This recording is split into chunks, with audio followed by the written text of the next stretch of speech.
8 साल पहले एक बहुत ही जबरदस्त शक्ति ने स्पेस और टाइम को पूरी तरह से बिगाड़ दिया था। उस एक घटना की वजह से दूसरे वर्ल्ड के जीवों ने इस दुनिया पर हमला कर दिया। ये हमला अचानक था और इतना भयानक था कि किसी को संभलने का मौका तक नहीं मिला।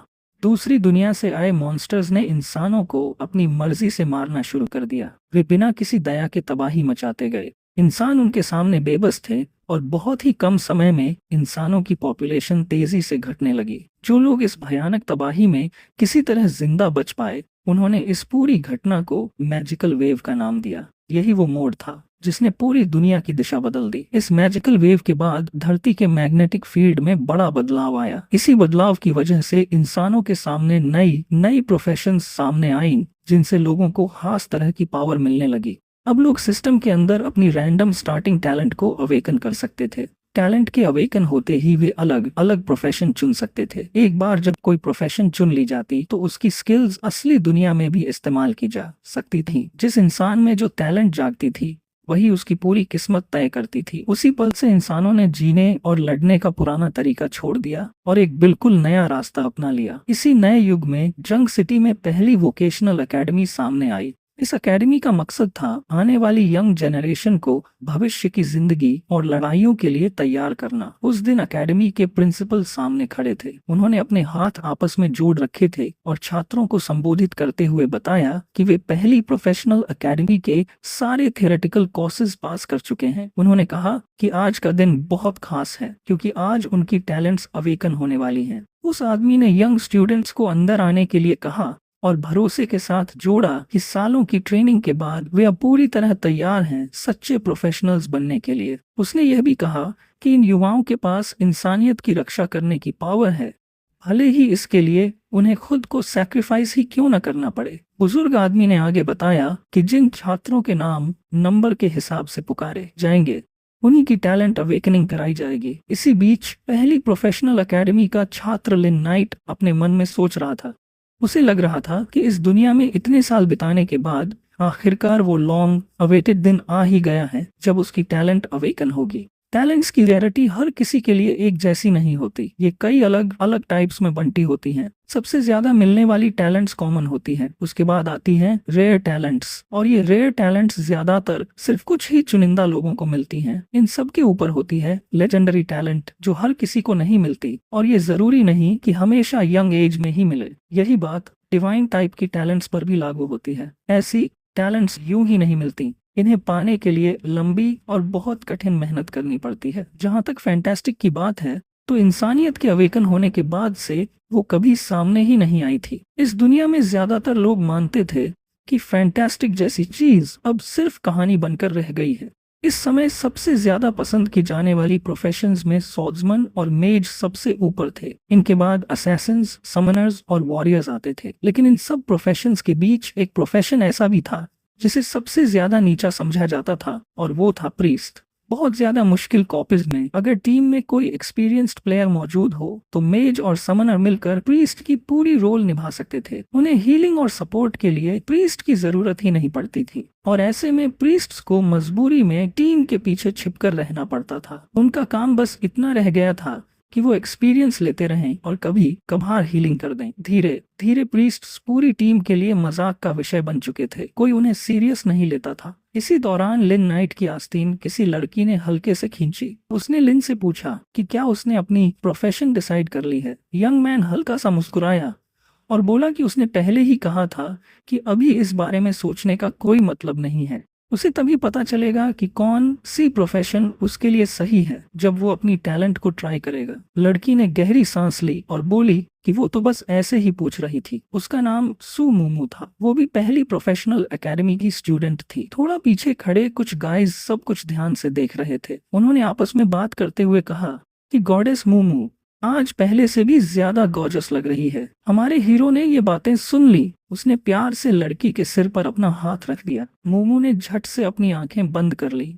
एलिन ने एक आंख सिकोड़कर उन यंग मैन की तरफ देखा जो उसकी ब्यूटी पर चर्चा कर रहे थे। वो गाइज ये देखकर बहुत गुस्सा हो गए। उनकी भौहें चढ़ गईं और उन्होंने चिल्लाकर नाइट से कहा कि वो उसे तुरंत छोड़ दे। लिन लड़की के साथ आगे की तरफ चल पड़ा। पीछे खड़े गाइज ने ताना मारते हुए कहा कि लिन एकदम लोआइफ है। उनमें से एक आदमी ने कहा कि ये यंग मैन हमेशा खुद को कुछ ज्यादा ही समझता है। उसने ये भी जोड़ा कि उसे बहुत क्यूरियोसिटी है ये देखने की कि आखिर लिन को कौन सी टैलेंट मिलेगी। सू ने ये सब सुन लिया। उसने अपनी बाहें सीने पर बांध ली और गुस्से में उन गाइस पर चिल्लाई कि थोड़ा स्लो डाउन करो। तभी अचानक भीड़ में से किसी ने जोर से आवाज लगाई कि 1001वें वैंग शुआई की टैलेंट अवेकन हो गई है। बताया गया कि उसे एक बहुत ही रेयर टैलेंट मिली है और वो एक बहुत पावरफुल टैलेंट है जो स्ट्रेंथ स्किल्स में पूरे 50 का बूस्ट देती है। भीड़ में से किसी ने जोर से चिल्लाया रेयर टैलेंट। उसने कहा कि ये टैलेंट पावर वॉरियर प्रोफेशन के लिए एकदम परफेक्ट है। साथ ही ये भी कहा कि वो हैंडसम लड़का इस चैलेंज में जरूर सबसे बेस्ट निकलेगा। हमारा हीरो इन सारी बातों को बहुत ही गौर से सुन रहा था। उसका ध्यान पूरी तरह वहीं था। वो काफी देर तक चुपचाप खड़ा रहा और अपने मन में कुछ सोचता रहा, जैसे किसी गहरी बात में डूब गया हो। कुछ समय बाद उसने धीरे से कहा कि वो सच में जानना चाहता है कि वो गाय भगवानों को इतना ज्यादा पसंद क्यों है। आखिर उसमें ऐसा क्या खास है। तभी लिन ने पास खड़ी मूमू के कंधे पर अपना हाथ रखा और बड़े ही शांत तरीके से लड़की से कहा कि इन सब गाइस की बातों को इग्नोर कर दो, इन पर ध्यान देने की जरूरत नहीं है। मूमू यह सुनकर थोड़ी शर्मा गई। उसका चेहरा हल्का सा लाल हो गया। वो मन ही मन सोचने लगी कि ये यंग मैन दूसरों की ओपिनियंस और बातें कभी सीरियस क्यों नहीं लेता और हर बार इतनी आसानी से उन्हें नजरअंदाज कैसे कर देता है। वो धीरे धीरे कुछ स्टेप्स आगे बढ़ी, फिर अचानक रुक गई। उसके बाद उसने पीछे मुड़कर नाइट की तरफ देखा, जैसे उससे कुछ पूछना चाहती हो। नाइट कुछ देर तक बिल्कुल चुप रहा। उसकी भौहें सख्त हो गईं, चेहरा गंभीर हो गया। फिर उसने कम लेकिन पक्के शब्दों में जवाब दिया कि यही इकलौता तरीका है जिससे वो स्ट्रॉन्गेस्ट बन सकता है। इसके अलावा कोई दूसरा रास्ता नहीं है। ये कहते ही उस यंग मैन के दिमाग में पुरानी यादें ताजा हो गईं। उसे अपने पिता और माँ याद आ गए, जो उसे अपनी बाहों में उठाए हुए ओपन शेल्टर की तरफ जान बचाकर भाग रहे थे। उस वक्त उसके पिता बच्चे को कसकर पकड़े हुए थे और उसे लगातार शांत कर रहे थे। वो कह रहे थे, डरो मत, हम लगभग पहुंच ही गए हैं। लेकिन उसी समय मॉन्स्टर ठीक उनके पीछे था। उसकी सांसें इतनी करीब थीं कि मौत सिर पर महसूस हो रही थी। कुछ ही सेकंड्स बाद अचानक उसके पिता जमीन पर गिर पड़े। सब कुछ एक पल में बदल गया। बच्चा डर के मारे जोर जोर से अपने पिता को पुकारने लगा। मॉन्स्टर अब पूरी तरह उसके पिता के पास पहुंच चुका था।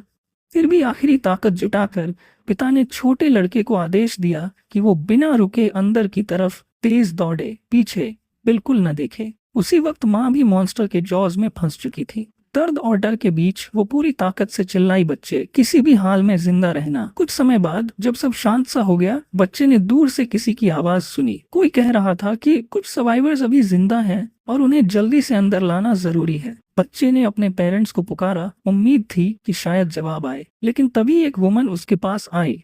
उसने उसे अपने पास खींचा और कहा कि अब से वो उसकी फैमिली है और उसे उनके साथ घर चलना होगा। वर्तमान में लौटते हुए गाय ने मूमू को बताया कि यही इकलौता तरीका है जिससे वो खुद को प्रोटेक्ट कर सकता है। उसी पल अचानक स्कोरबोर्ड पर उसका नंबर और नेम पॉप अप हो गया। उसने मूमू को देखा और कहा कि अब उसे जाना होगा क्योंकि उसकी टर्न आ चुकी है। मूमू वहीं खड़ी रह गई, थोड़ा पजल्ड, थोड़ा घबराई हुई। इसके बाद हमारा हीरो उस ह्यूज अरीना में कदम रखता है। अरीना इतना बड़ा था कि सामने का सिरा साफ दिख भी नहीं रहा था। चारों तरफ से गोल्डन लाइट फैल रही थी। पूरी जगह चमक रही थी जैसे कोई पवित्र स्थान हो। उसे ऐसा महसूस हुआ मानो उसका शरीर जमीन से ऊपर उठ गया हो। वो हवा में तैरता हुआ सा लग रहा था। कुछ सेकंड्स बाद उसने चारों ओर देखते हुए पूछा कि क्या यही वो जगह है जहाँ टैलेंट्स अवेकन होते हैं। तभी अचानक उसके सामने एक व्हाइट और रेड ड्रैगन हवा में हॉवर करता हुआ दिखाई दिया। उसकी मौजूदगी से पूरा माहौल भारी हो गया। अगले ही पल लिन जोर से चिल्ला उठा। उसे लगा जैसे उसका पूरा शरीर इलेक्ट्रोक्यूटेड हो गया हो, हर नस में झटका दौड़ गया हो। फिर उसकी आंखों के सामने टेक्स्ट आया जिसमें लिखा था कि उसे हेवन एंड अर्थ कन्वर्शन नाम का फैंटास्टिक टैलेंट मिला है। उसे तुरंत सजेस्ट किया गया कि इस टैलेंट को हाइड करके रखा जाए क्योंकि ये टैलेंट पहले कभी मैनिफेस्ट नहीं हुआ था और बहुत ज्यादा खतरनाक हो सकता है। गाय ने बिना ज्यादा सोचे इस बात पर अग्री कर लिया। Conversion of heaven and earth level 1 ये टैलेंट बिल्डर की सभी स्किल्स को ओवरराइड करता है और उन्हें पहले से ज्यादा पावरफुल बना देता है। साथ ही विल्डर अपनी स्किल्स को फ्रीली एक्टिवेट और डीएक्टिवेट कर सकता है। अगर फ्यूचर में इसे हायर लेवल तक अपग्रेड किया गया तो यह स्किल्स की नेचर तक चेंज कर सकता है। अभी का एनहांसमेंट इफेक्ट माना कंजम्पशन रिड्यूस्ड हो गया। इस फैंटास्टिक टैलेंट का जो करंट ट्रांसफॉर्मेशन इफेक्ट था वो बेहद अलग और खतरनाक था। इसमें जो भी बफ्स होते थे वो सीधे डेबफ्स में बदल जाते थे और जो डेबफ्स होते थे वो उल्टकर बफ्स बन जाते थे। इस टैलेंट को अपग्रेड करने की रिक्वायरमेंट ये थी कि उसकी पर्सनल लेवल को 10 तक बढ़ाया जाए, तब जाकर वह अपने ऊपर लगे सभी इफेक्ट्स को अनडू कर सकता था और इस फैंटास्टिक टैलेंट को फ्रीली स्विच कर सकता था। ये सब समझते ही उस गाय को अचानक एहसास हुआ। उसने सोचा कि इसका मतलब ये हुआ कि सामने वाला चाहे कितना भी ताकतवर क्यों न हो, वो उसे ओवरपावर नहीं कर पाएगा। लेकिन फिर उसके दिमाग में एक और बात आई। उसने सोचा कि अगर कोई नॉन स्किल अटैक करे जैसे बेसिक स्ट्राइक्स, या अगर किसी प्रीस्ट ने उसे हील कर दिया तो उसकी इनवल्नरेबिलिटी टूट सकती है और उसे सीधे नुकसान पहुंच सकता है। यही वजह थी कि उस गाय ने तय किया कि इस टैलेंट को हाइड करना बेहद जरूरी है। ये सोचते हुए उसने अपना हाथ जोर से मुट्ठी में भींच लिया। इसके बाद वह अरीना से बाहर निकल आया और सबके सामने बोला कि उसका नंबर 1128 है और उसकी अवेकन टैलेंट हिडन है। यंग मैन ने मूमू से कहा कि वो उसे ऐसे न देखे क्योंकि उसकी टैलेंट अभी भी एक सीक्रेट है। स्क्वायर में खड़े लोग ये सुनते ही बातें करने लगे। कुछ कहने लगे कि लिन की टैलेंट जरूर कोई शेमफुल टैलेंट होगी, तभी उसने उसे हाइड किया है। किसी ने जोड़ा कि एक लोली इंसान को लोली टैलेंट ही मिलती है। कुछ और लोग बोले कि ये गाय तो एक लूजर है। लेकिन भीड़ में कुछ ऐसे लोग भी थे जिन्होंने कहा कि अब आगे बढ़कर प्रोफेशन चूज करनी चाहिए। इसके बाद मूमू से कहा गया कि अब वो आगे बढ़कर अपनी प्रोफेशन चूज कर सकती है। जो स्टूडेंट्स पहले ही अपनी टैलेंट अवेकन कर चुके थे उन्हें गॉडेस स्टैचू के जरिए प्रोफेशन चुननी थी। हमारा हीरो आगे बढ़ा। तभी अनाउंसमेंट हुई कि अगला स्टूडेंट सिलेक्शन के लिए आगे आ सकता है। उसी पल उसके सामने एक सिस्टम मैसेज दिखाई दिया जिसमें लिखा था कि उसे अपनी मनपसंद प्रोफेशन चुनने का अधिकार है। नाइट ने सोचना शुरू किया। उसने महसूस किया कि अगर किसी स्किल को एक हद तक इनविंसिबल कहा जाए तो हेवन एंड अर्थ रिवर्सल सच में एक डिवाइन स्किल थी। उसने सामने देखा और सोचा कि अगर उसे अपनी टैलेंट की पावर का पूरा फायदा उठाना है तो उसे अपनी वीकनेसेस को कवर करना होगा और सही प्रोफेशन चुननी होगी। तभी लिन के सामने एक और मैसेज आया जिसमें उससे उसकी प्रोफेशन को कंफर्म करने के लिए कहा गया। उससे ये भी पूछा गया कि क्या वह सच में प्रीस्ट चूज कर रहा है। ये उस सेशन का पहला स्टूडेंट था जिसने प्रीस्ट बनने का फैसला किया था। यंग मैन मुस्कुराया और बोला कि हाँ, यही सही है, वो सच में प्रीस्ट बनना चाहता है। अचानक चारों तरफ पीली रोशनी फैल गई। पूरा माहौल येलो लाइट से इल्यूमिनेटेड हो गया। रिपोर्ट्स आने लगी कि ऑक्यूपेशन चेंज कंफर्म हो चुका है। कुछ ही पल बाद यंग मैन ने पढ़ा कि प्रोफेशन चेंज कंप्लीट हो गया है। ये पढ़ते ही वह अंदर से बहुत खुश हो गया। म्यूजिक। तभी हमारे हीरो के सामने एक और मैसेज दिखाई दिया। अब वह अपने स्टेटस और कैरेक्टरिस्टिक्स को डिटेल में देख सकता था। यंग मैन ने हर एक चीज को बहुत ध्यान से देखा क्योंकि ये सब उसके लिए बिल्कुल नया था। उसने अपनी आंखें बंद की और मन ही मन सोचा कि अब वह heaven and earth reversal skill को ट्राई करके एक्टिवेट करेगा। तभी सिस्टम विंडो एक बार फिर उसके सामने दिखाई दी जिसमें हीलिंग आर्ट का पूरा डिस्क्रिप्शन लिखा हुआ था। नाइट हल्का सा मुस्कुराया। उसके दिमाग में ये बात साफ हो गई कि यह स्किल डैमेज देने के बजाय हेल्थ को रिड्यूस करने के रूप में काम करती है। इसका मतलब यह था कि यह प्रोटेक्टिव आर्मा को रेजिस्ट नहीं करेगी और ऐसे में यह लगभग ट्रू डैमेज के बराबर बन जाती है। उसे यह सोचकर और भी अच्छा लगा कि उसके पास क्लेयरवॉयंस की आर्ट भी है, क्योंकि एक मामूली सा माना लीक भी मेजेस के लिए बड़ी परेशानी बन सकता है और इससे उनकी छुपी हुई वीकनेसेस सामने आ सकती हैं। लेकिन यंग मैन ने खुद को याद दिलाया कि उसे अभी भी हीलिंग स्किल्स या एलाइड बफ्स के मामले में सावधान रहना होगा, क्योंकि heaven and earth circulation talent के साथ ऐसी चीजें मदद करने से ज्यादा तेजी से नुकसान पहुंचा सकती थी। सीढ़ियों के पास खड़े लोग आपस में बातें कर रहे थे। वे कह रहे थे कि कुछ लोगों ने प्रीस्ट प्रोफेशन चुनी है और उनका मानना था कि जरूर कोई कावर्ड होगा जो अपनी टीम की पीठ के पीछे छुपना चाहता है। उसी समय ये भी चर्चा फैल गई कि सुमो ने एक लेजेंडरी टैलेंट अवेकन की है जिसका नाम बायोनिक टीयर्स है। इस टैलेंट की खासियत यह थी कि वह दूसरी दुनिया से स्पिरिट्स को बुलाकर उनसे लड़वा सकती थी। लोगों के बीच लड़की की लेजेंडरी टैलेंट को लेकर जोरदार चर्चा शुरू हो गई। सब लोग यह जानने के लिए भी उत्सुक थे कि उसने कौन सी प्रोफेशन चुनी है। लड़की गॉडेस स्टैचू के पास पहुंची। उसी पल उसके सामने एक सिस्टम मैसेज दिखाई दिया जिसमें उससे पूछा गया कि वह कौन सी प्रोफेशन परस्यू करना चाहती है। सू ने ज्यादा देर नहीं सोचा। वह बहुत सीरियस थी और तुरंत जवाब दिया कि वह मैजिशियन प्रोफेशन चुन रही है। लिन ने अपनी आंखें बंद कर ली और मन ही मन सोचा कि एक मेज के पास लेजेंडरी टैलेंट होना वाकई बहुत बड़ी बात है। आखिरकार इससे प्रोफेशनल अलायंस का एक पूरा और मजबूत मेंबर बनने की पूरी पोटेंशियल होती है। एकेडमी के हेडमास्टर ने यह सब देखते हुए कहा कि उसे किसी और चीज में ज्यादा इंटरेस्ट है, क्योंकि बहुत लंबे समय से किसी भी स्टूडेंट ने प्रीस्ट प्रोफेशन नहीं चुनी थी। सब यंग मैन उसकी बात सुनकर उसे ध्यान से देखने लगे। वहीं हमारा हीरो, जो अब एक प्रीस्ट बन चुका था, बिल्कुल चुप रहा। हेडमास्टर के पास खड़े किसी व्यक्ति ने कहा कि नाइट ने शायद मजबूरी में मन न होते हुए भी प्रीस्ट प्रोफेशन चुनी है, लेकिन हेडमास्टर ने बस अपनी दाढ़ी सहलाई और कुछ नहीं कहा। अचानक मूमू बिजली की रफ्तार से हमारे हीरो की तरफ उड़ती हुई आई और उसका नाम जोर से पुकारा। फिर उसने थोड़ा शांत होकर बताया कि उसने मेज बनने का फैसला किया है। म्यूजिक इसके साथ ही उसने कंपटीशन में साथ चलने का प्रस्ताव भी रखा।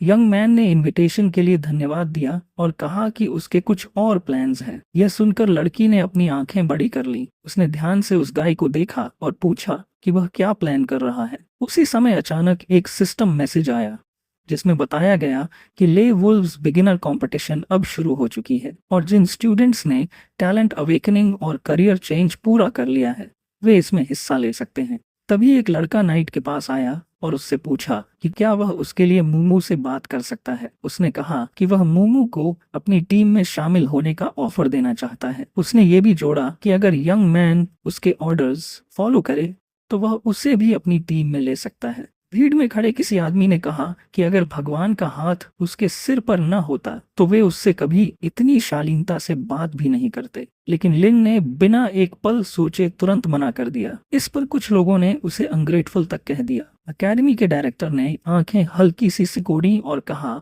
कि कंपटीशन में टीम वर्क बहुत जरूरी होता है। उसने ये भी जोड़ा कि चाहे किसी के पास कितना ही ज्यादा टैलेंट क्यों ना हो, डीमंस की भीड़ के सामने अकेले टिक पाना बहुत मुश्किल होता है। ये सुनते ही सारे स्टूडेंट्स ने अपनी गर्दन घुमाकर उस बुजुर्ग आदमी की तरफ देखा। भीड़ में से किसी ने उसे हेलो कहा और हेडमास्टर ने गंभीर आवाज में कहा कि डीमंस के सामने किसी भी तरह के मतभेद भूल जाने चाहिए। लिन ने बहुत शांति से जवाब दिया कि उनका कोई डिसएग्रीमेंट नहीं है। उसने बस इतना कहा कि उसका मानना है कि सोलो जाने से एक्सपीरियंस और रिवॉर्ड्स ज्यादा मिलते हैं। ये सुनकर वो आदमी बहुत गुस्सा हो गया। उसे समझ ही नहीं आ रहा था कि एक प्रीस्ट अकेले कैसे काम कर सकता है। उसने कहा कि जरूरत पड़ने पर टीम्स बदली जा सकती हैं, लेकिन हेल्थ और सेफ्टी कोई मजाक नहीं है। कंपटीशन में जो कुछ भी होता है उसका असर असली दुनिया में भी पड़ता है। नाइट ने डायरेक्टर को धन्यवाद दिया, लेकिन साफ शब्दों में कहा कि वो फिर भी अकेले ही जाएगा। वो वहां से चलता हुआ आगे बढ़ गया। चलते चलते उसने मन ही मन सोचा कि लेवल अप करने के लिए उसे अकेले ही आगे बढ़ना होगा।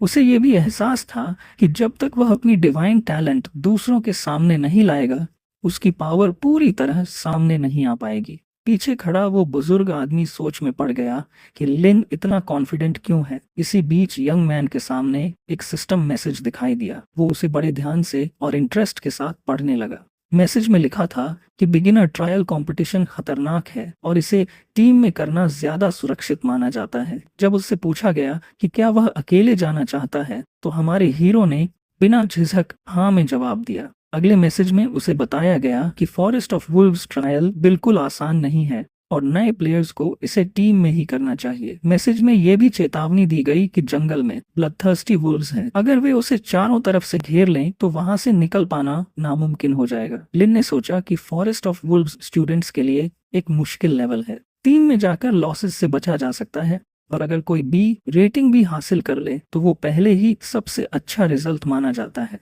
उसे याद आया कि उस जंगल के बीचों बीच एक हीलिंग स्प्रिंग है जहां सभी प्रोफेशनल्स अपनी हेल्थ वापस पा सकते हैं। यही जगह न्यूकमर्स को सुरक्षित रखती है, लेकिन इसी वजह से प्रीस्ट की वैल्यू और भी कम हो गई थी। जो लोग रिस्क लेते हैं वो रास्ते में वुल्व्स को मारते नहीं हैं, बल्कि उन्हें अपने पीछे खींचते हैं। नाइट ने अपने मन में सोचा जैसे ही उसने अपने अपोनेंट्स को पास आते देखा। यंग मैन ने अपनी आंखें हल्की सी सिकोड़ ली। उसने सोचा कि कुछ प्लेयर्स लालच में जंगल के और अंदर चले जाते हैं, फॉरबिडन एरियाज में घुस जाते हैं, और ऐसे मामलों में उनकी मौत तय होती है। लेकिन जब उसके पास एक डिवाइन टैलेंट है तो वह किसी ऑर्डिनरी रेटिंग से कैसे संतुष्ट हो सकता है। हमारे हीरो ने अपने सारे विचार समेटे और खुद से साफ तौर पर समझ लिया कि म्यूजिक उसे हर हाल में लेजेंडरी फॉरबिडन लैंड्स तक पहुंचना ही होगा। वुल्फ फॉरेस्ट की गहराइयों में वहां रहने वाले जीव धीरे धीरे उसकी तरफ बढ़ने लगे। आखिरकार वही उस जंगल के असली मालिक थे। यंग मैन ने अपने सामने खड़े ओपोनेंट्स को देखा।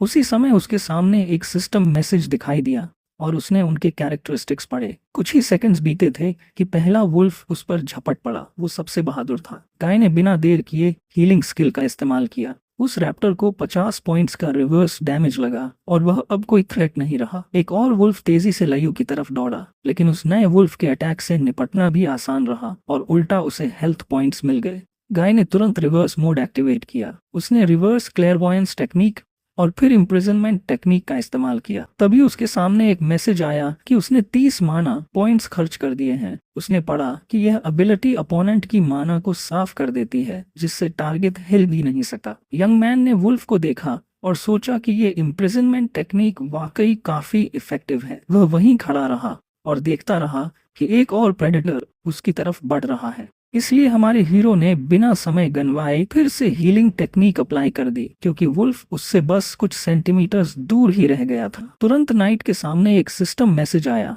जिसमें लिखा था कि दुश्मन को फिर से 50 पॉइंट्स का रिवर्स डैमेज दिया गया है। यंग मैन ने उन वुल्व्स को देखा जो अब शांति से एक तरफ पड़े हुए थे। उसने मन ही मन सोचा कि एक मॉब उसे 10 एक्सपीरियंस पॉइंट्स देता है। अगर वह इस पूरे सर्कल के सारे मॉब्स को खत्म कर देता है तो उसे कम से कम लेवल 4 जरूर मिल जाएगा। लेकिन उसका असली टारगेट कुछ और ही था। वो था इस इलाके का लास्ट हिडन बॉस, और भले ही लेवल में 1 का फर्क हो, उसे इससे कोई समस्या नहीं लग रही थी। उसी समय लिन की पीठ के पीछे एक वुल्फ था जो पहले से ही उस पर झपटने के लिए पूरी तरह तैयार